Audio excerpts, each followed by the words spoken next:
Hello and welcome. In this video, I'm going to talk about scale theory. Now, I've created an animation to help explain some of these basic principles, and afterwards I'll come back and we'll show you a little bit on the guitar how to apply this scale theory. All right, let's take a look. All right, let's talk about the major scale. Now, I'm going to use a piano keyboard because it's laid out nicely for us to examine the pattern of a major scale. If you notice the numbers, those indicate the degree of the scale. Now, we're looking at a C major scale. So C is the first degree, D is the second degree, E is the third degree, and so on. Now, if you look below the note names, I have listed a chart that talks about the whole step or a half step. So between C and D is a whole step. Between D and E is a whole step. If you notice, there's two black keys right there. Okay, so C to D with that black key in the middle makes it a whole step. Now take a look at E and F, the third and fourth degree. There's no black key, so therefore that is a half step. Now we have this numbering below: 1 1 1 half, 1 1 1 1 half. Interesting, if you look at the piano, we have two black keys and then two white keys, then three black keys and two white keys. What are we showing you here? C is the natural major scale. There's no sharps and no flats. We're not using any black keys there. Now, let's take a look at the D scale. Okay, notice that we have the same pattern: 1 1 1 half, 1 1 1 1 half. However, we must have an F sharp and we must have a C sharp, because from D to E is a whole step, but from E to F is only a half step, but we've got to have a whole step because this is a D major scale. So we have to have an F sharp. Now, when we get to C, between B and C, we've got to have a whole step, but we only have a half step. So again, we must make C sharp, and then from C sharp to D is a half step. Okay, now take a look at this slide. What I've done is I've just taken the C scale on the columns as well as the rows. Okay, so on the top, going across is the C scale. We've talked about that. Below the C scale is the D scale. Now, we've already talked about that, but now take a look at the E scale. Notice that there are 4 sharps, okay, because we're following the pattern 1 1 1 half, 1 1 1 1 half, okay. Now, let me point out that F has one flat. Why does it have a flat and not a sharp like all the other keys here? Well, let me show you. So if we take the musical alphabet, okay, let's take the key of F. So I go F, G, A, B, C, D, E, and then F. I need to use all of the letters, okay? I can't go F to G, that's a whole step, okay? G to A is a whole step, so there's my 1 1. Now I need a half step. Now A to B is a whole step, so I need a half step. So I can't say A, I can't go F, G, A sharp, right?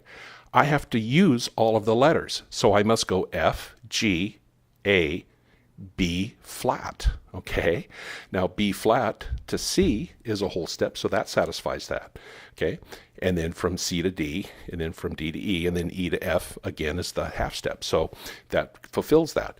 So the reason that some have sharps and some have flats are because we've got to use every letter, all 7 letters in each scale. All right, let's take a look now at the circle of fifths. Okay, this is really helpful, I think, as you're starting out in music. It's good to know how the circles of fifth actually work. So now I created this on a little art program just to demonstrate it. You can download an app on your phone. You can purchase these at music stores, online. They're all over the place. You can download them from the internet. But I just want to run through this very quickly and help you to understand the circle of fifths and how practical it can be used.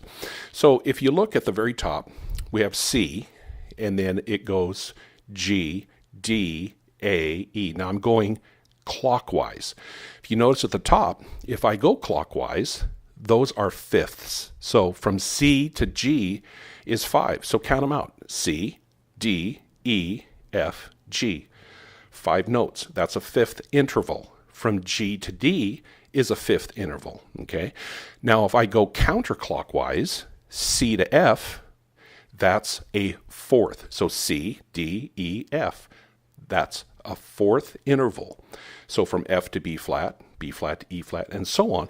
All of those, as long as I go counterclockwise, those are fourth intervals. Okay. Now, if you notice, let's take a look at G. You'll see one sharp, because G has one sharp. The next is D. D has 2 sharps, okay? A has 3 sharps, E has 4 sharps, B has 5 sharps. Now, when we look at F sharp, which is at 6 o'clock here, F sharp has 6 sharps. But if you notice, I have F sharp and then I also have G flat. Because G flat and F sharp, that is the same pitch, okay? It's called inharmonic. So F sharp is the same note. If you were to listen to an F sharp and listen to a G flat, it's the identical same note. They're just written differently, okay? So in other words, if I said E flat, well, E flat is the same as D sharp. Now the reason that we have this is because we've got to use every letter in the scale. So sometimes you will have all sharps, sometimes you will have all flats, okay? In rare circumstances will you have a sharp and a flat in the same key. But generally, let's just look at this as it is written.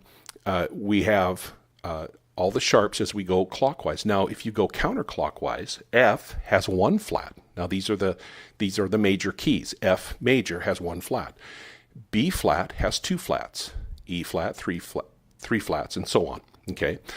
Now, on the inner circle, you'll see I have minor keys. So right below C, is A minor. Okay.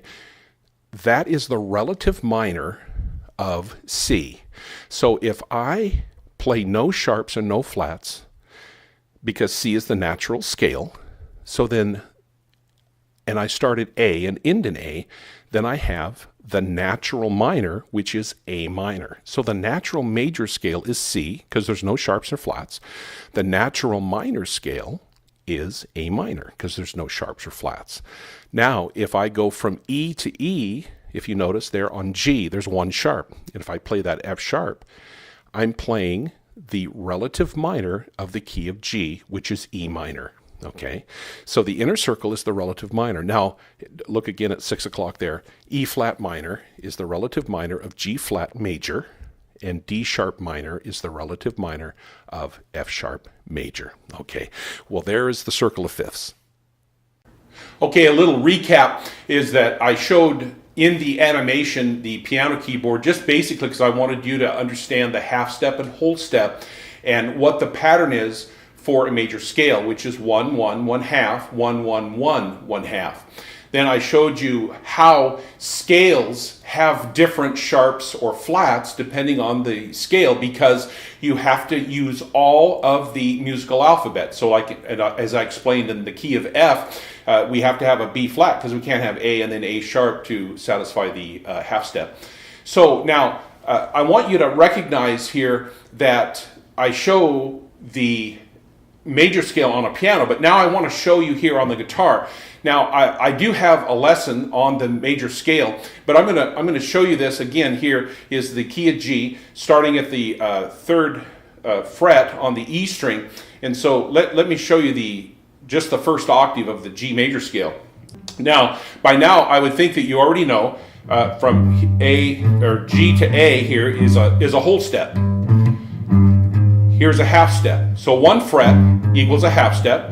2 frets equal a whole step, okay? So let me show you here, just going up on the E string, the G major scale. Okay, so I go G to A, that's one step. A to B is one step. B to C is the half step. Okay, so we have 1, 1, 1/2. Now we have from C to D is one step. D to E is one step. Now we've got to have a whole step here again. So E to F sharp is our whole step, and then F sharp to G. So there is the major scale on the guitar. Now, as you're going through on this little 4-fret pattern, you have your half steps and your whole steps, but understand we have 1, 1. So when we go back to here from A to B, that's a whole step, okay? That's a whole step. If I was going to do a half step and do that, it'd be here, okay? So kind of help you through this.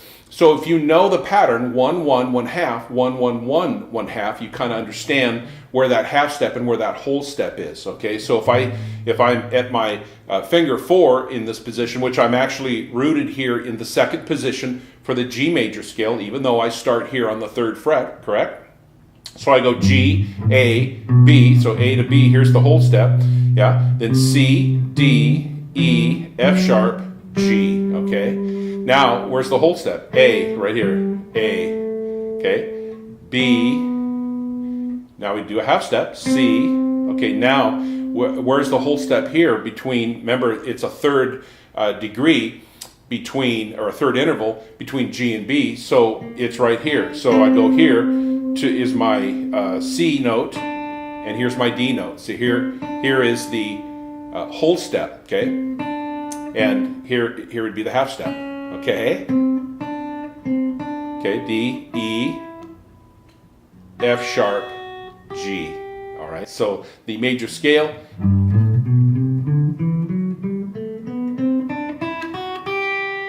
All right, there you go. Hopefully that was helpful. I'll have some more videos for you in the future dealing with theory, and we're going to be talking more intricately about scales and about other types of scales, as well as more chord theory as well. All right, hey, until next time, happy practice.